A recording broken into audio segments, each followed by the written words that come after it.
Good morning, I'm Anil Ocha. Welcome to Easy Class. Today I'm going to teach you history for class 9th, chapter 1st, the French Revolution, part 3rd. Today I'm going to discuss about the topic of France abolished monarchy and become a republic. किस तरह से राजतंत्र को France ने समाप्त किया और एक Republic की स्थापना कैसे की. I will discuss about this topic.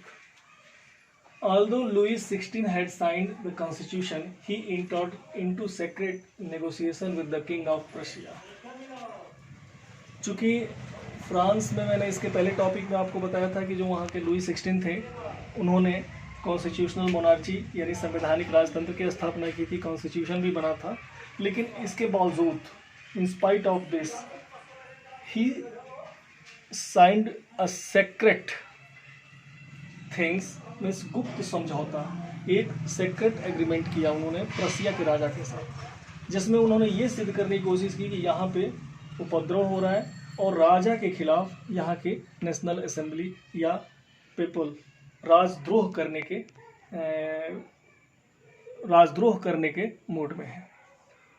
तो जब यह चीज़ें नेशनल असेंबली को पता चली तो the national assembly voted in April 1792 to declare war against Prussia and Austria, and thousands of volunteers saw this as a war of the people against the kings and aristocracies all over the Europe.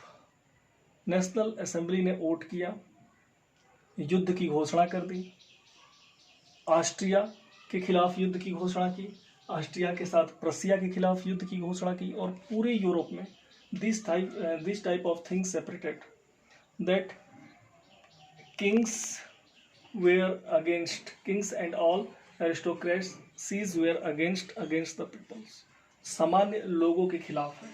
तो सामान्य जन में इस तरह का आक्रोश फैला और विद्रोह की भावना बढ़ती चली गई. The song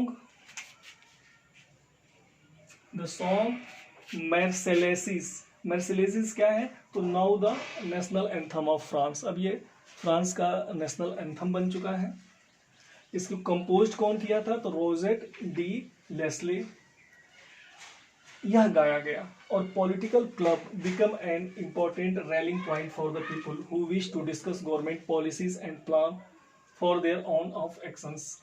अब ये जो इस तरह की चर्चाएं नेशनल असेंबली या राजा विद्रोह की भावना वहाँ अपने यहाँ की जनता के अगेंस्ट में रख रहा है, तो ये सारी चीज़ें एक सामान्य जगह चर्चा का विषय, चौराहे पे, गवर्नमेंट ऑफिसों में, फिर कॉफ़ी हाउस में, इस तरह की चर्चा शुरू हुई राजा के खिलाफ या इस तरह के राजा की व्यवस्थाओं के खिलाफ. कई क्लब बने, जैसे कि the member one political club we can say Jacobin club उस समय आगे बढ़ चढ़ के इसमें हिस्सा ले रहा था. And the member of the Jacobin club included small shopkeepers, shoe makers, watch makers, servants, daily wages workers. There leader was Maximilian Robespierre. तो जो पॉलिटिकल क्लब जैकोबिन क्लब बनाया गया था, इसमें बहुत ही आम लोग इसके मेंबर थे. मामूली क्लर्क, मजदूर, सर्वेंट, डेली वेजेस वर्कर्स और रॉबेन स्पियर. तो जो रॉबेस्पियर या इसको पूरा नाम मैक्सिमिलियन रॉबेस्पियर बोलेंगे, ये इसका लीडर था. तो यह भी राजतंत्र के खिलाफ था. इस तरह की बात आई. फिर हुआ क्या कि in 1792 the Jacobin planned an insurrection means विद्रोह किया गया of a large number of Parisians who were angered the short supplies and high prices of food.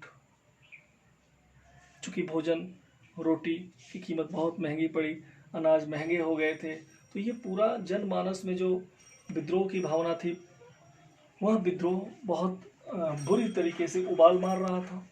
जो राजा के गार्ड थे उनको पकड़कर मारा गया, और भी जो सरकारी कर्मचारी थे उनको मारा गया, जलाने की कोशिश की गई. तो ये सारे विद्रोह, फिर स्थिति ये हुई कि कुछ समय के बाद असेंबली ने वोट किया। The assembly voted to imprison the royal family. Elections were held. From now, all men of 21 years and above, regardless of wealth, got right to vote. जो 21 साल से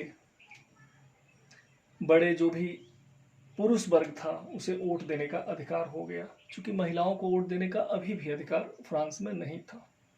आई have told you the right to vote for the women's got in 1946 before our independence India in 1947।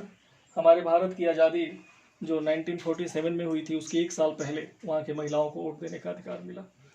अभी भी पुरुषों को अधिकार मिला vote देने का जो 21 साल से ज़्यादा थे। The newly assembly was elected called the convention. जो न्यूली असेंबली थी उसे कन्वेंशन कहा गया। And on 21 September 1792 it abolished the monarchy and declared the France a republic। और इसने राजतंत्र को खत्म किया और रिपब्लिक की स्थापना की। What is the Republic? Republic में मीन्स शुद्ध रूप से तो हिंदी जो रिपब्लिक का होगा गणतंत्र। रिपब्लिक को डिफाइन कर सकते हैं the head of the country is elected by the people. जहाँ का हेड इलेक्टेड हो उस कंट्री को रिपब्लिक कंट्री कहेंगे और फ्रांस रिपब्लिक बना। And Louis 16 was sentenced to death by a court on the charge of treason. राज जो जो खजानों में कमी आई, खजानों की लूटपाट और इस तरह के जो चार्ज लगे कोर्ट के द्वारा लुई 16 पे, तो उसे सजा दी गई। और on 21 January 1793 he was executed publicly at the palace of De la Concorde। De la Concorde की जगह पे उसे फांसी की सजा दे दी गई। उसके कुछ ही दिन बाद the queen Marie Antoinette met with the same fate shortly after। Louis 16 की रानी को जो कि एंटोनिटी थी उन्हें भी मार दिया गया या उन्हें भी फांसी की सजा मिल गई। Okay, now I am going to complete this video and in next video I would like to discuss about the reign of terror. What is the reign of terror? Thank you.